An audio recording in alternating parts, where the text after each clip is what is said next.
पहले आप आए हैं, पहली बार आए वैष्णव जी हैं, बैंक के साथी हैं। इस बीच में से बताया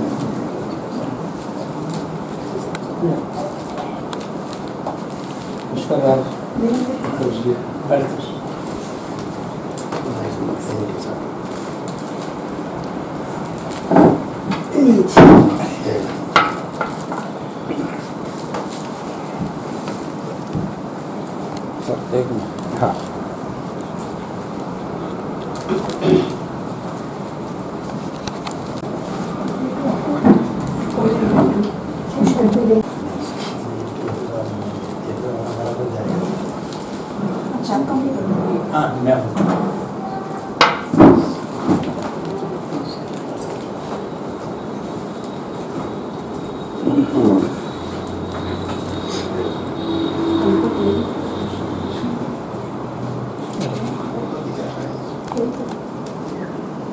कैमरा नहीं गिर जाते।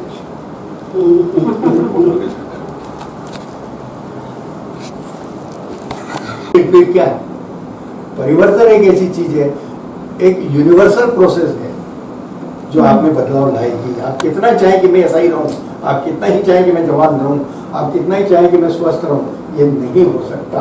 और जब नहीं हो सकता तो हम उसको क्यों नहीं एक प्लानिंग वे में करें। और उस प्लानिंग की वजह से, उस बुद्धि की वजह से उन्होंने जीवन के सोपान माने और इसलिए उन्होंने ये 4 आश्रम बनाए। अब एक बात और यहाँ पे क्लियर कर देना चाहता हूँ, आश्रम का मतलब कोई कुटिया या झोपड़ी नहीं है। आश्रम का जो सही व्याख्या की गई है, जीवन का एक सोपान, जीवन की एक स्टेज, एक फेज, जो फेज है वो उसको आश्रम कहा गया है। और इस आश्रम का ही मतलब आपको समझना है। तो ये जो आश्रम बनाए गए हैं ये जीवन के फेज के अनुसार है। जैसे जैसे जीवन डेवलप होता है या होना चाहिए और समाज के लिए उपयोगी होना चाहिए, उस हिसाब से इन आश्रमों के क्रम को निर्धारित किया गया। और ये है, पहला है ब्रह्मचर्य आश्रम, है ना, जिसको आप सब जानते हैं। ब्रह्मचर्य का सिर्फ आप आधार अगर ये समझ लें तो हम बहुत अभी लो लेवल पे हैं कि ब्रह्मचर्य का मतलब है कि विवाह वगैरह न होना, नहीं है। It is a preparatory stage for life. एक जीवन को तैयार करने की शिक्षा का एक बिल्कुल पद्धति है, और जिसको उन्होंने 25 साल तक के लिए मान लिया। 25 साल तक उसको सभी तरह की शिक्षा दी जानी चाहिए, शस्त्र की भी, शास्त्र की भी, कलाओं की भी, संगीत की, सभी प्रकार की शिक्षाएं जो जीवन के लिए आवश्यक कलाएं हैं, हुनर हैं, जो आपकी ज्ञान है, उन सब का, चाहे कृषि का हो चाहे कुछ भी हो, वो सब उसको 25 साल तक देना है। और 25 साल के बाद ही उसके विवाह की बात की है, जिसको उन्होंने नाम दे दिया गृहस्थाश्रम। अब गृहस्थाश्रम में मतलब ग्रह जहाँ स्थित हो, ग्रह का मतलब है ग्रह जहाँ पर स्थित हो, अर्थात जहाँ पर संबंध, ग्रह में संबंध होते हैं, ये पत्थर और भाटे और ये नहीं है। ग्रह का मतलब जहाँ संबंध स्थिर होते हो उसको गृहस्थ कहा गया। अब जो ये गृहस्थ है अर्थात यहाँ संबंधों के जाल है, जो समाज है या परिवार है, तो यहाँ होगा तो वो बिना विवाह के भी हो सकता है। एक तरफ उसकी शारीरिक आवश्यकता है और दूसरी तरफ उसके सामने परिवार और समाज है, तो उसे गृहस्थाश्रम के लिए कहा गया। और उसी के लिए वो तैयारी करके आया 25 साल तक, चाहे वो इंजीनियर बन के आया हो, चाहे कुछ और बन के आया हो, चाहे जो भी कुछ करके आया, तो उसी की तैयारी लेके आया। तो उसके लिए इस गृहस्थाश्रम के लिए पूरा कहा गया कि इसमें वो अपने लिए सब कुछ करे। और ये माना गया कि जो बहुत अधिक अच्छा अपना कमाए, परिवार बढ़ाए और उसको करे और उन्नति करे। लेकिन ये एक बहुत मूल अपना बिंदु है। तो ये देखिए, अब एक आपको और सुनाना चाहता हूँ। हमारी उम्र से ना जोड़िए, वृद्ध का मतलब वानप्रस्थी। और इसको समझाने के लिए फिर मैंने 2 पॉइंट आपके लिए उठाए और उसमें लिखा हमारे 3 प्रकार के वृद्ध माने गए। एक ज्ञान वृद्ध, जो ज्ञान के कारण वृद्ध है, ज्ञान वृद्ध। दूसरा कहा गया है कि जो वयोवृद्ध, वयोवृद्ध का मतलब उम्र में बड़ा। और तीसरा माना गया है अनुभव वृद्ध। तो वानप्रस्थी जो होता है वो अनुभव वृद्ध होता है, उसे ही श्रेष्ठ बनाया गया है। मैं आपको क्यों पूछूं बताइए? आपके हाथ में तो कीर्तन कर रहे हैं, चला जा नहीं रहा, आपसे कुछ हो नहीं रहा, फिर भी मैं आपको पूजनीय मानता हूँ, आदरणीय मानता हूँ। क्यों? अनुभव वृद्ध। क्योंकि मैं जानता हूँ कि कि आपके पास जो छाती है, जो आपके पास खजाना है, वो मेरे लिए बहुत काम का है, and that's why you are respectable. सीधी सी बात है। इसलिए आपको याद हो, मैं जब MBA पढ़ाता था तो मैंने आपसे सारी लड़कियों को कहा, मैंने अपनी सारी जो उस समय की स्टूडेंट्स थी पूरी मतलब क्लास को ये कह दिया, और वो इसी रेफरेंस में कहा था कि डोंट रेस्पेक्ट द एल्डर्स। तो सारा सन्नाटा हो गया क्लास में, don't respect the elders. Sir ये उल्टी बात क्या कर रहे हैं? मैं कहा यस आई टेल यू कि सर फिर से क्या गलत कह दिया आपने। सर खड़ी होकर लड़कियों ने पूछा उल्टी बात कैसे करें आप? मैं yes I am repeating and what I से आई मीन दैट। तो वो था कि डोंट रेस्पेक्ट द एल्डर्स। मैंने कहा आधी बात ही गई, मैंने दूसरी नीचे की बात सुनो, रेस्पेक्ट द एल्डरली बिहेवियर। बहुत सही।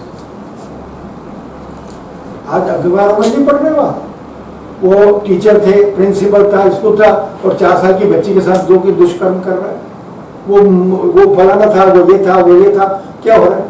आप पूरा, मैंने कल परसों भी आपसे बात की थी, मुझे तो दिन आती कि कैसे हमारा समाज होता जा रहा है। 4 साल, 2 साल, 6 महीने, 8 महीने, मतलब उस बच्ची है कि क्या क्या समझ रखा आपने, कहाँ आपका वातावरण संस्कार जा रहे हैं? तो ये क्या हो रहा है? और कहने को हम विकासशील हैं, फलानी उन्नति करेंगे, और सब कुछ हो गया। तो ये जो स्थिति है ये कहाँ से आती है? ये इसी तरह से आती है क्योंकि है ही नहीं आपके पास कुछ साधन ही नहीं, कहाँ से कुछ मिल सकता है? कैसे उसको दिया जाए कुछ जिससे उसका अपना विकास हो, या एक कंट्रोल आए, एक संयम की बात आए? वो तो कुछ है ही नहीं। समाज में आपने सब कुछ ही कर दिया, इतना सब कुछ कर दिया, पोर्नोग्राफी का सब कुछ विकास कर दिया, मतलब चारों तरफ बच्चों को आपने वो कर दिया। और फिर आप समझते हैं समाज बहुत अच्छा होना चाहिए, विकसित होना चाहिए, सुशील लोग होने चाहिए। क्या कर रहे हो आप? तो ये जो स्थिति है कि हमें अनुभव वृद्ध चाहिए, तो वृद्ध का यहाँ मतलब है वानप्रस्थी, जिसने अपना ब्रह्मचर्य आश्रम, गृहस्थाश्रम को ठीक तरह से जिया, वो उसको कहा। मैंने एक बार एक जैन मुनि जी को कह, क्षमा करें मैं मतलब इस बात का अधिकारी था, मैंने कहा कि स्वामी जी वो जो महाराज थे उनको कह दिया कि आप यहाँ पे सारे लोगों के बीच में दाम्पत्य जीवन का, आपने तो दाम्पत्य जीवन का 2 मिनट का भी आपका अनुभव नहीं है, बहुत सही, और आप दाम्पत्य जीवन कैसे रहे, अच्छे रहे, उसमें उपदेश दिए जा रहे हो। ये क्या है? मतलब जो चीज, जो क्षेत्र मेरा नहीं है, जिसमें मैंने जरा सा भी अनुभव नहीं किया, और आप क्या कह रहे हैं? आप ऊपर की बातें कह रहे हैं। गृहस्थ जीवन की कठिनाइयां क्या होती है आप जानते हैं, सभी जानते हैं। उनको कैसे बता दें कि लोग सत्य बोलो, इनसे उसकी गृहस्थी की जीवन का वो संकट दूर होते हैं, उसकी परेशानियां दूर होती है। उसका तो माथा खाने करे, और आप कह रहे तू कंट्रोल रख, क्या हो रहा है? तो ये जो हमारे यहाँ क्या है, केवल आदर्शवाद चलने की वजह से हमारे जो वास्तविक जीवन है ना, जो सामाजिक वास्तविक जीवन है वो कट गया, और आदर्श बहुत ज्यादा ऊंचे रह गए, जबकि उस समय में इस तरह का नहीं था। और यही बात की गई थी, किसी सभा को सभा नहीं माना जा सकता जिसमें सब लोग यंग ही यंग हो, कोई वृद्ध न हो, और वृद्ध का मतलब अनुभव वृद्ध, उस सभा का कोई अर्थ नहीं। तो ये एक हमारे सामने एक पुराने काल का, प्राचीन काल का, 8,000 साल 7,000 साल पुराने काल का एक वानप्रस्थी का जीवन है। ठीक है, अब ये आपका हो गया एक आपके। अब हमको आगे चलना है, आज के जीवन में क्या करना है, तो काट कर दिया। तब तक आप गृहस्थी है, खूब कमाइए, खूब करिए, परिवार के लिए कीजिए, सब कुछ कीजिए आप, उसमें हमको ऑब्जेक्शन नहीं। पुराने दृष्टि रखने वाले लोगों में मॉडर्नाइज किया मैंने, और 60 साल में, फिर 60 से लेकर के 80 तक वानप्रस्थ, 61 to 80 वानप्रस्थ, इसमें आप वो करिए, और फिर 81 से 95 हो जाए, 100 हो जाए, 97 हो जाए, जहाँ तक आप जिए, वो सब संन्यास आश्रम है। संन्यास आश्रम में आज बात नहीं करूँगा, वो अलग छोड़ दिया मैंने, लेकिन 80 तक की बात करते हैं, क्योंकि अभी भी लाइफ एक्सपेक्टेंसी बढ़ गई। तो अब 81 से लेकर हाँ 81 से लेकर के 61 से लेकर के 81 तक या 80 तक जो आपका वानप्रस्थ आश्रम है, अपन सब उस उम्र में आ सकते हैं या आए हुए हैं, ये मान लीजिए। तो ये जो आपका पीरियड है 20 साल का, इसे हमको कैसे पास करना चाहिए, और हमारे पास एक गाइडलाइन मिली हुई है पुराने शास्त्रों के माध्यम से, पुराने मनुष्यों के चिंतन के माध्यम से। तो वो हमको क्या कह सकते हैं, कैसे कह सकते हैं? तो अब आइए तो हमको जो उनकी जो गुणात्मकता है, किसकी, वानप्रस्थ के बारे में जो विशेषताएं बताई गई हैं वो गुणात्मकता है, क्वालिटेटिव। वो जो क्वालिटेटिव आपके पास फैक्टर्स हैं उनको आपके इस 61 से 80 के बीच में लागू करना है या उसको समझना है। तो ठीक है, चलते हैं। पहला है आर्थिक, सामाजिक और व्यक्तिगत या मनोवैज्ञानिक, ये 3 कैटेगरी में बांट देते हैं। तो वो जो जितने पुराने हमने वानप्रस्थ आश्रम की बातें सुनी है, तो सबसे पहले तो आइए आर्थिक का। क्या है आर्थिक का? पैसे को सबको मिल रहे हैं, जो भी है, जितना जो कमाना करिए।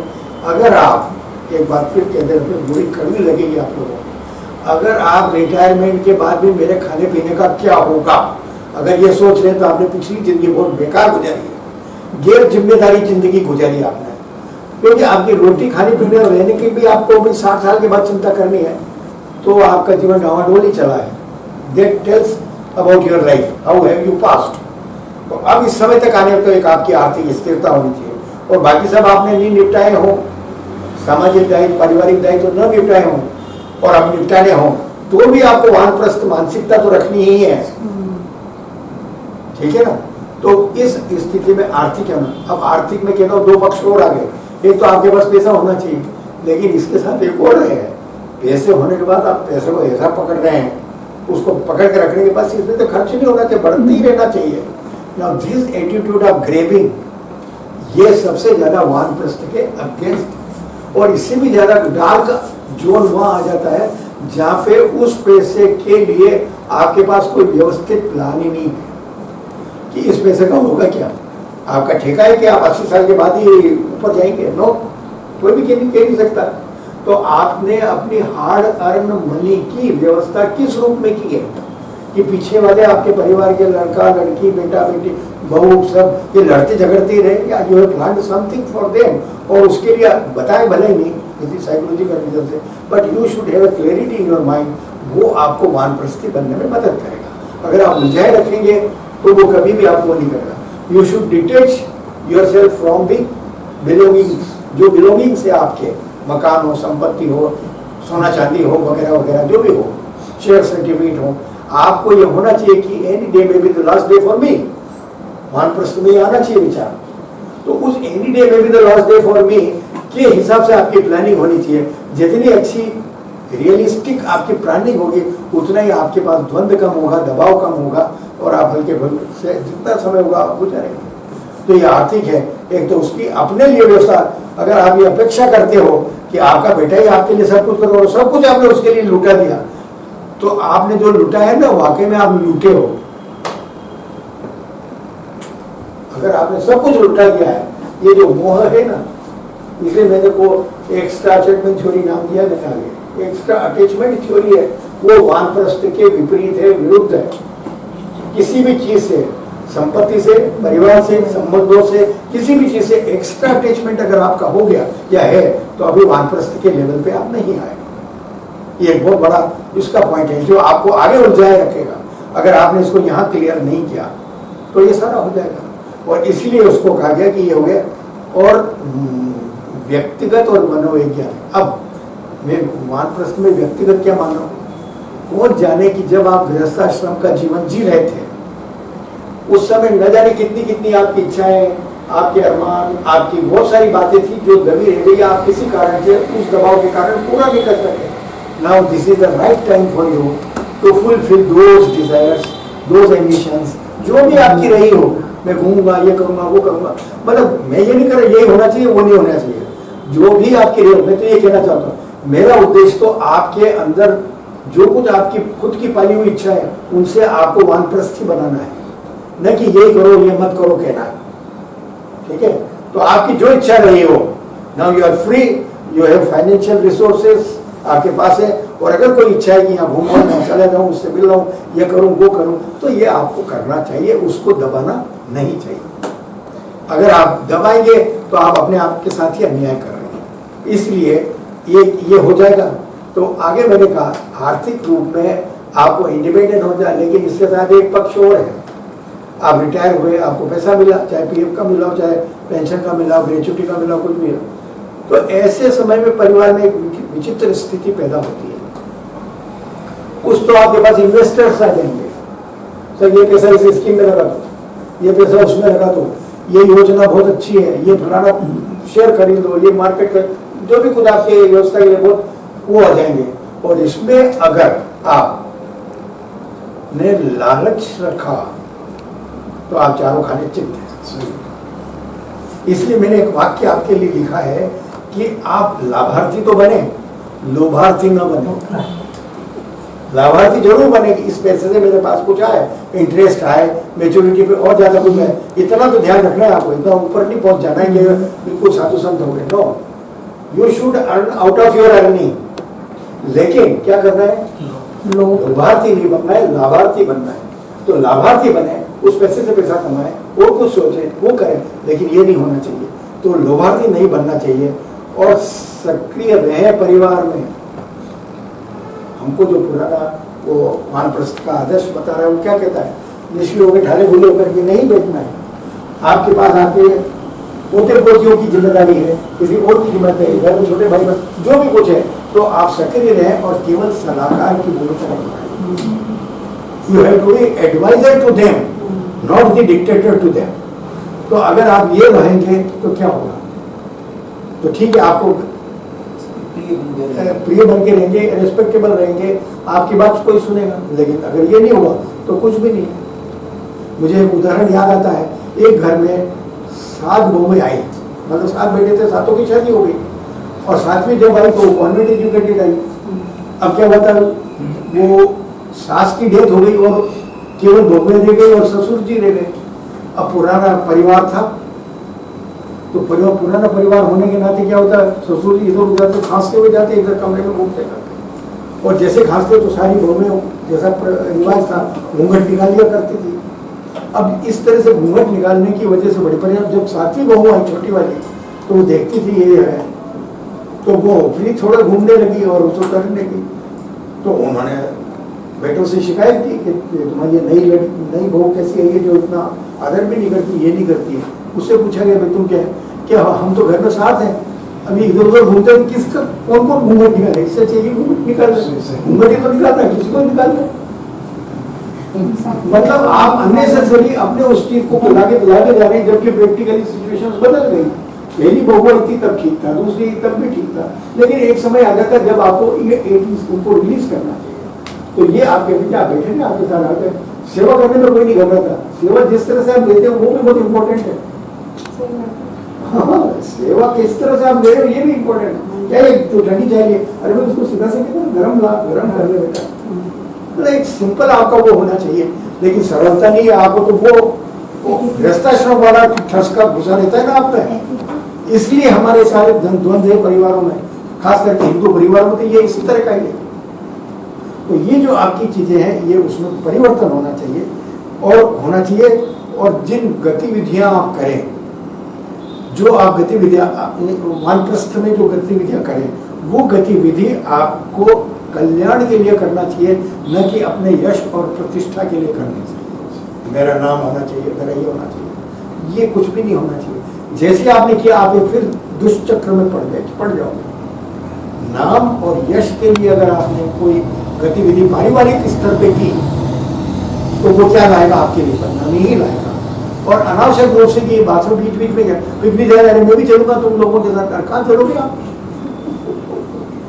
तो ये एक समझने की बात है कि जहाँ आपकी भूमिका को देखिए, आप किसी समय जा रहे तो सबसे आगे मुखिया होने के नाते आपको ले जाया जाता था, और अब स्थिति बदल गई है। तो ये बदली हुई स्थिति की स्वीकृति आनी चाहिए आपको, और वो स्वीकृति नहीं आती तो सब गड़बड़ है। आगे चलते हैं हम। बहुत अच्छा आर्टिकल पढ़ा खंडेलवाल साहब, और उसने मुझे बहुत प्रभावित किया है, जो मैं इसलिए उपयोग कर रहा हूँ कि ये वानप्रस्थ में जरूर, क्योंकि आप तो रिटायर हो गए, आगे आपकी नौकरी बंद हो गई या आप पेंशनर हो गए और आपके लिए कोई दिक्कत नहीं हुई, आप तो घर पे आराम से कर रहे हैं, चाय नाश्ता आ रहा है, ये हो रहा है, गर्म पानी रख दिया, नालो साहब फलाना कर लो, ये कर लो, ये सारा चक्कर। What about your wife? पत्नी के लिए क्या है? बहुत पत्नी के लिए क्या है?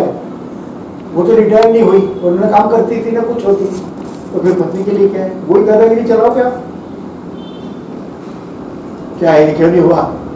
मतलब वही आपकी स्टाइल अगर रही है तो एक म्यान में 2 तलवार अगर आपने घुसी। तो इसलिए मैंने एक आर्टिकल पढ़ा जब ये मैं पॉइंट लिख रहा था तो मुझे आर्टिकल का शीर्षक याद आ गया, और कितना अच्छा शीर्षक है। हालांकि वे किसी वेस्टर्न थिंकर का लिखा हुआ है, शीर्षक को सुनेंगे तो आप भी चौंकेंगे कि क्या शीर्षक है। उसने लिखा है, train your wife as a widow. अपनी पत्नी को विधवा की तरह ट्रेन कीजिए। When you will not be there, वो कैसे जीवन जिएगी? 24 घंटे का आपने उसको कुछ करने का भी रखा ही नहीं। तो आपको अपनी पत्नी को अपने रहते हुए, जिंदा रहते हुए क्या करना है? Train her to as a widow, कि वो नहीं, आप नहीं हो, you are not on the scene. फिर वो सारे घर के, बैंक के, फलाने काम के, वो चीजों को कैसे जिएगी, क्या करेंगे? ये अगर आप कर सकते हैं तो आप होने की जिम्मेदारी निभाएं। नहीं तो वो तो क्या काम कैसा छोड़ के गए मुझे पता नहीं, ये करके कहाँ गए पता नहीं, ये क्या हुआ, उसका क्या, इस प्रॉपर्टी का क्या हुआ पता नहीं, पर सब जगह इग्नोरेंट उसको कर दिया। तो ये आप अपने लिए कब्र खोद रहे हैं, आप तो मरने से पहले उसको मार रहे हो।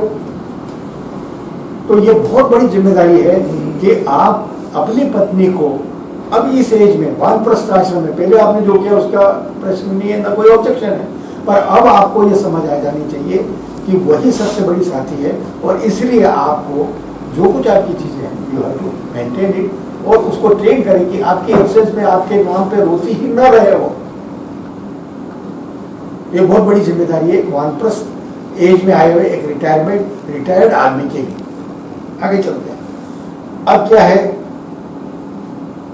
हमारे पास एक बहुत बड़ा प्रश्न आया कि साहब ये जो वानप्रस्थी आदमी है, ये समाज में जाएगा, ये करेगा और इतनी सारी गतिविधि करेगा, तो जिसमें भी जाएगा, एक तो दो कारण हो गए कि एक तो शास्त्रों की तरफ से जो कुछ बताया था वो आपको किसी ने नहीं बताया, तो आप क्या कर रहे हो? क्लब ज्वाइन कर रहे हो, किसी और उसमें जा रहे हो, रेस में जा रहे हो, या ये जो आजकल क्या बन गए, रिटायरमेंट क्लब बन गए, वहां आप क्या कर रहे हो? जितने रिटायरमेंट क्लब या ये मुस्कान, या ये तो यहाँ की बात, मैंने और बाहर के भी देखे हैं, तो सब जगह हो रही क्या, आओ आपका जन्मदिन मना देंगे, पार्टी दे दो, खाना खा लो, ये कर लो, एक दूसरे की बधाइयाँ दे दो, और हाँ साहब आज आपका ये, तो ये आपको दे दिया, ये हो गया। इसके और ये थोड़ा हम सामाजिक काम करें, इसमें आप वो कर लो। इसके अलावा आपके कोई आंतरिक भूख के लिए, प्यास के लिए कुछ नहीं। और इसलिए यहाँ जाने के बाद में भी क्या हो रहा है, आपको वही दौड़ शुरू हो जाता है कि यहाँ पे मैं इस पद पे चला दूँ, मैं वाइस प्रेसिडेंट बन जाऊँ, मैं सेक्रेटरी बन जाऊँ, मैं इसका ये बन जाऊँ, या इसका ये आयोजक संयोजक बन जाऊँ। तो ये वो का वही लबादा वापस ओढ़ रहे हैं उसमें, चाहे वो जगह बदल गई, पहले ऑफिस था और अब आपका क्या हो गया। मैंने तो बहुत सारे ऐसे लोगों को उससे चिपके तो छोड़ना ही नहीं चाहते। नहीं, एक बार आपने प्रतिष्ठा करी तो उसको बिठा दी तो छोड़ते ही शहंशाह। हाँ, शहंशाह बन गया। तो ये जो एक वातावरण बन जाता है, ये वानप्रस्थ की एक्चुअल मानसिकता के अगेंस्ट है। नो, अब कुछ भी नहीं होना चाहिए। अब आप जो भी दायित्व ले, जैसे कहा कि सलाहकार के अलावा कुछ नहीं, और सलाह के लिए सबसे अच्छी सलाह है कि बिना पूछे सलाह देना ही नहीं। Do not advice without being asked. बिना पूछे एडवाइस दोगे तो दो कोड़ी के हो जाएंगे। तो बिना पूछे कभी सलाह नहीं देना, दो बार पूछे तब जाके आप कहीं मैं ये तेरे को समझाना चाहता हूँ, नहीं तो नहीं। तो अर्थ ये हुआ कि हमको ये करना है, तो ये अगर आप करते हैं तो ये वानप्रस्थ क्या कर रहा है? वानप्रस्थ करना है कि गृहस्थाश्रम में जो आपको अतिरिक्त लगाव हो गया था उसको कम करने की स्थिति है, उसको दूर करके सामान्य बनाने की स्थिति है। और अगर वानप्रस्थ में भी आप यही करते रहे, वैसे ही जुड़ते और वैसे ही सब कुछ करते रहे, तो क्या होगा कि वो अतिरिक्त लगाव कम नहीं होगा, और कम न होने के कारण क्या होगा, जब कभी उस अतिरिक्त लगाव को बिना ट्रेनिंग के, बिना समझे हुए छोड़ने का मौका आएगा, तो सबसे ज्यादा दुखी आप ही होंगे। ये आप आने वाले दुख का एक बहुत बड़ा कारण तैयार कर रहे हो। यदि आपने यहाँ नहीं छोड़ा, इस समय नहीं छोड़ा होश हवास में, तो जब स्थिति आएगी जब आप ये कुछ भी नहीं कर सकेंगे। अभी तो मान लो बिना समझे आप बहुत कुछ कर रहे हैं, गृहस्थाश्रम वाला वानप्रस्थ में घुसा दिया आपने और चला रहे हो आप, लेकिन जब ये नहीं होगा तो क्या होगा? तब जब ये टूटेगा भ्रम, तो सबसे ज्यादा धरती पे रसातल में जाने वाले आप ही हो। तो भारतीय शास्त्र या भारतीय चिंतन आपको उस गिरावट से बचाने के लिए और आपका वो जीवन भी अच्छा गुजरे, इसके लिए प्रयत्न करना चाहता है और एक आइडिया, एक विचार देना चाहता है जो आपको जिस लेवल पे लागू हो तब आपको करना चाहिए। क्योंकि अगर ये नहीं हुआ तो आपको क्या होगा, क्लेश भी होगा, कष्ट भी होगा और शोक भी होगा। ये तीनों अलग अलग शब्द हैं, सबके अलग अलग मीनिंग है। क्लेश होना, कष्ट होना और शोक होना, ये तीनों आप सफर करने वाले हो आने वाला आपके जीवन में। अब आइए कि वानप्रस्थ की में यदि हम नहीं बने, चलो एक क्षण के लिए ये प्रश्न उठा दिया है कि मैं वानप्रस्थी नहीं बनता हूँ और मैं रिटायर होने के बाद एक नई नौकरी या मुझे एक ऑफर मिली और मैं ज्वाइन कर लेता हूँ और वहाँ चलता हूँ, तो क्या होगा? तो क्या होगा? तो वही होगा जो आप पहले कर रहे हो, मतलब जो गृहस्थाश्रम में आपने किया था जो किया। लेकिन इसमें और उसमें फर्क हो जाएगा खंडेलवाल साहब। जब आप गृहस्थाश्रम की आयु में थे और गृहस्थाश्रम का बोझ उठा के चल रहे थे तो आपको कोई कष्ट नहीं हो रहा था, आपको प्रसन्नता हो रही थी क्या भाई मैं एक्स्ट्रा टाइम जॉब करके पैसे कमा रहा हूँ परिवार के लिए। लेकिन यहाँ जब आप करेंगे तो क्या होगा, सिवाय फ्रस्ट्रेशन के और कुछ नहीं आता। दिन भर में गया, काम करके आया और ये नाती पोते आ गए या कुछ और आ गया, इसमें खर्चा कर दो, इसमें कर दो, मतलब मैं तो वहाँ कमा रहा हूँ, ये क्या करूँ? तो then you have to go with them. तो नहीं करेंगे तो मत करिए। तो मैंने इसके लिए आपके लिए एक उदाहरण किया। मान लीजिए आप सब मेरी बात नहीं मानते हो, जो कुछ मैंने समझा सब आप जीरो कर देते हो, तो मैं कहता हूँ अच्छा मत मानिए, कोई बात नहीं, इट इज योर लाइफ, मैं ये कर सकता हूँ। तो मैंने आपके समझाने के लिए उदाहरण दिया है कि एक आदमी ये कहता है कि साहब मैं गुरुत्वाकर्षण ग्रेविटेशनल लॉ नहीं मानता, मैं गुरुत्वाकर्षण का सिद्धांत नहीं मानता हूँ और इसलिए वो 7वीं मंजिल पे से कूद जाता है। तो क्या करेगा? गुरुत्वाकर्षण टूटेगा या उसकी टांगे टूटेगी?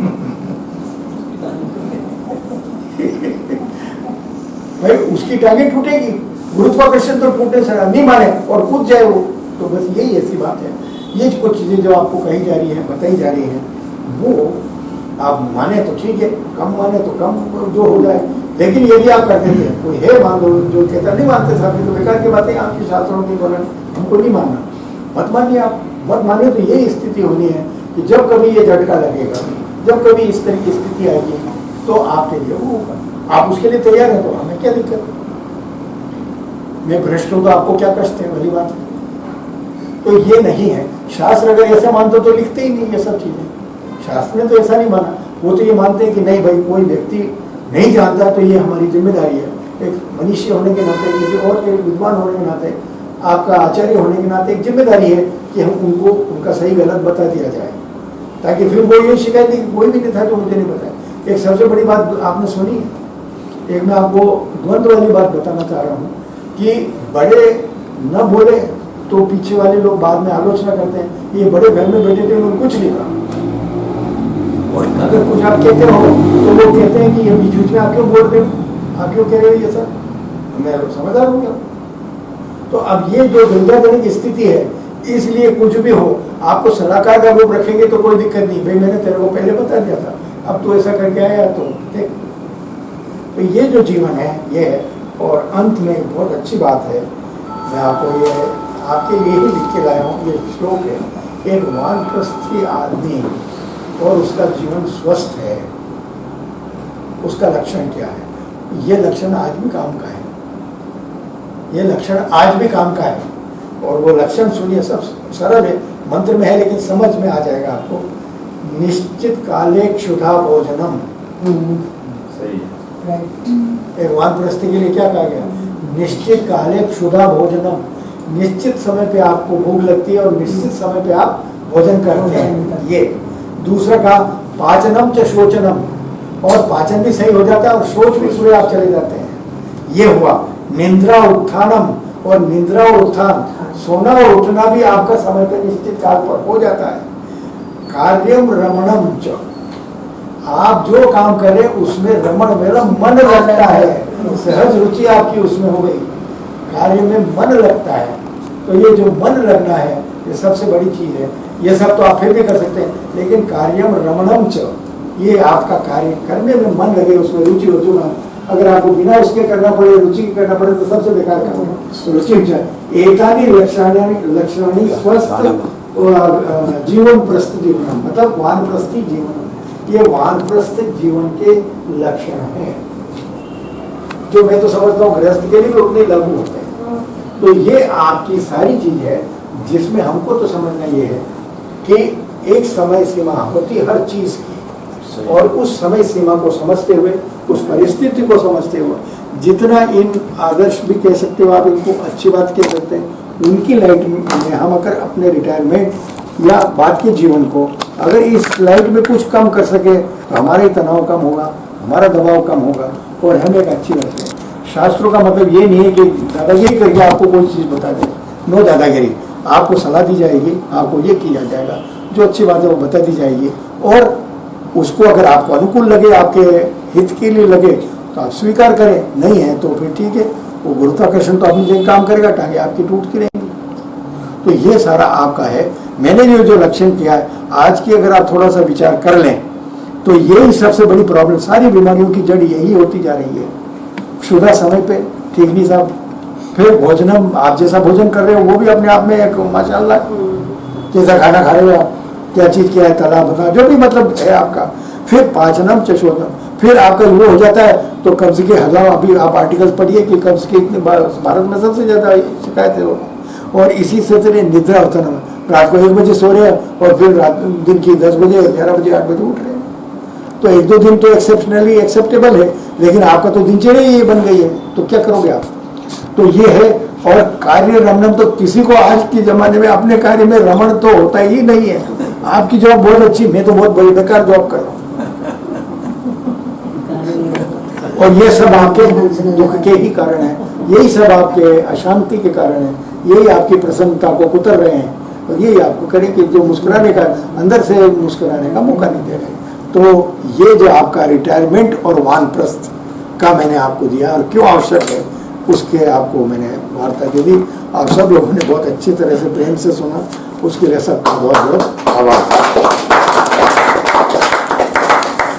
ये तो एक लाइन आपकी अच्छी है, लाभार्थी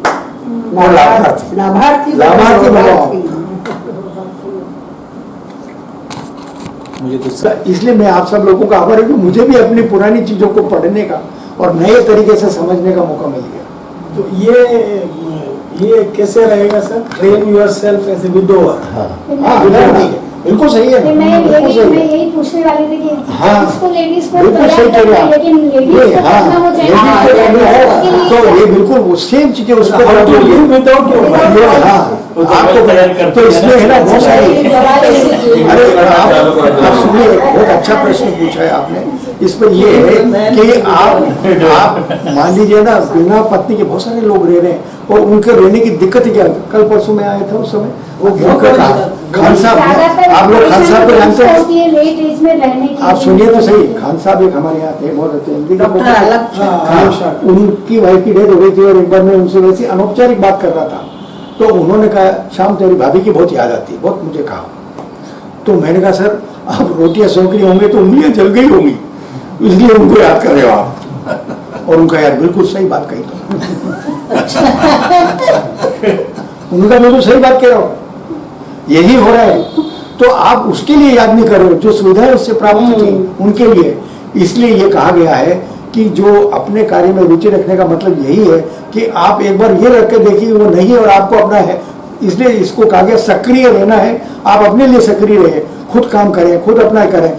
how will you live without her, ये भी आप अपने लिए सोच लें। विदाउट हर रह करके देखिए कि ये नहीं है, तो ये बहुत जरूरी है एक स्वस्थ रिलेशनशिप के लिए, मेरा तो जीवन ही ऐसा बीत गया। हेल्दी रिलेशनशिप के लिए बहुत आवश्यक है। सुनिए क्या नाम, अग्रवाल साहब सुनिए, बिना एक पति और पत्नी दूर दूर रहना अलग बात है और उसका दुनिया में न रहना अलग बात है।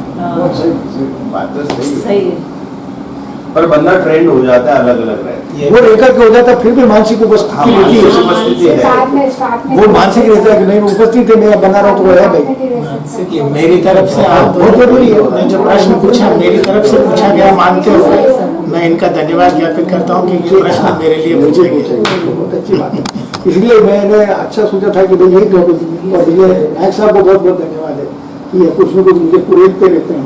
नहीं, सार्थक विषय था और आपकी जो आपने विश्लेषण किया बहुत अच्छा विश्लेषण है। मैं सालों से इसी मान्यता को लेकर चल रहा हूँ और मुझे लगा कि बिल्कुल समरूपता है। कुछ चीजें अतिरिक्त आपने बताई है, जैसे 2 ऋण मुझे नहीं ध्यान ये तो मुझे भी नहीं पता था। और क्योंकि आपने उसको उस ढंग से अध्ययन करके दिया तो उसमें विस्तार अच्छा हो, पर मूल धारणा यही है। और मैं उसको उस ढंग से जैसे आपने बताया था उसको उस ढंग से आज कहने लगा हूँ कि अपने बच्चे हो चाहे बच्ची, दोनों को घर गृहस्थी के सब काम सिखाओ, बच्चे को भी सिखाओ बच्ची को भी सिखाओ। बिल्कुल, मतलब वो बाद में अगर आप तैयार करो, वाइफ हो गई 60 साल की और अब आपको उसको ये स्कूटर चलाना सीखना, कार चलाना सीख और ये बैंकिंग में काम करना सीख, बहुत मुश्किल है। क्योंकि आप पहले से अगर करेंगे तो हो जाएगा। इसी तरह से व्यक्ति जो 60 साल का हो गया, अब रोटी बनाना, आटा बनाना सीखो, वो बचपन से सीखा हुआ कर रहे हो। तो मेरी एक था, मैं आज जो कहता हूँ यही कहता हूँ, अपने हर बच्चे को बच्ची को सिखाओ, तो क्या ये दोनों के एक दूसरे का सहयोग भी कर पाएंगे। आज का जीवन ऐसा हो गया कि दोनों सहयोग से चलते तो अच्छा चलता। हाँ, वो सबसे बेस्ट सर मेरे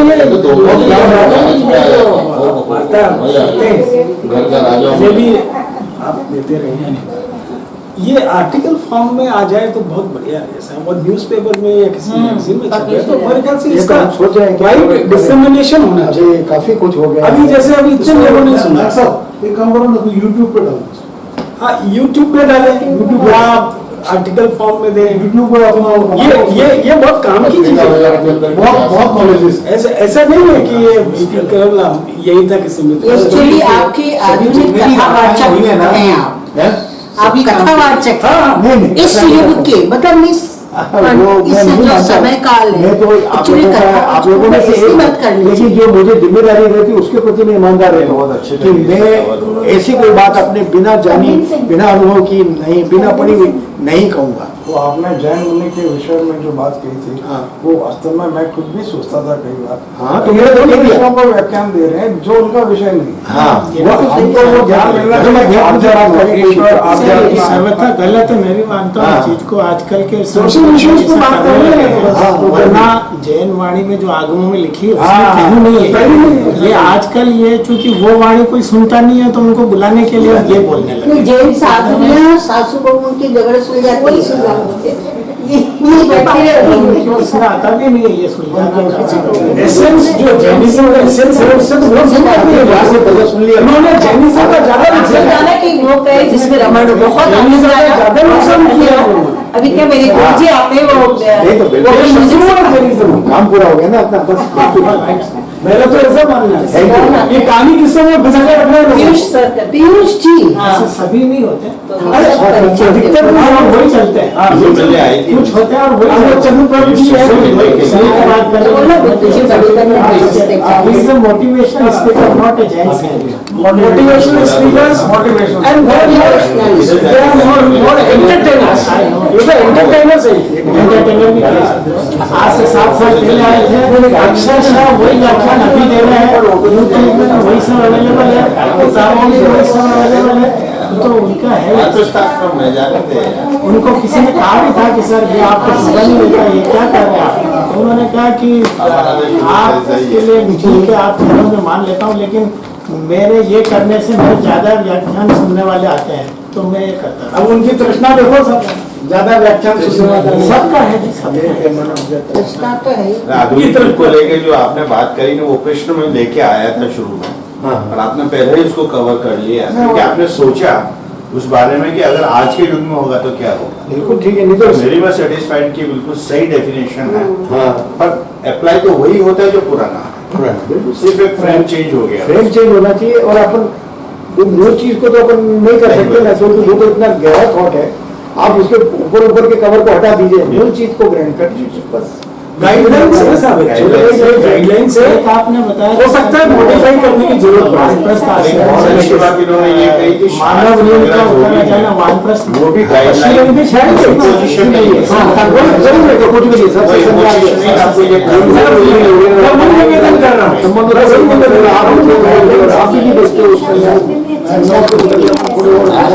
संन्यास का शहर, नदियाँ, पहाड़, ये सब सबके ऋण है हमारे, सब रक्षा कर रहे हैं। अभी इन्होंने जो बातें कही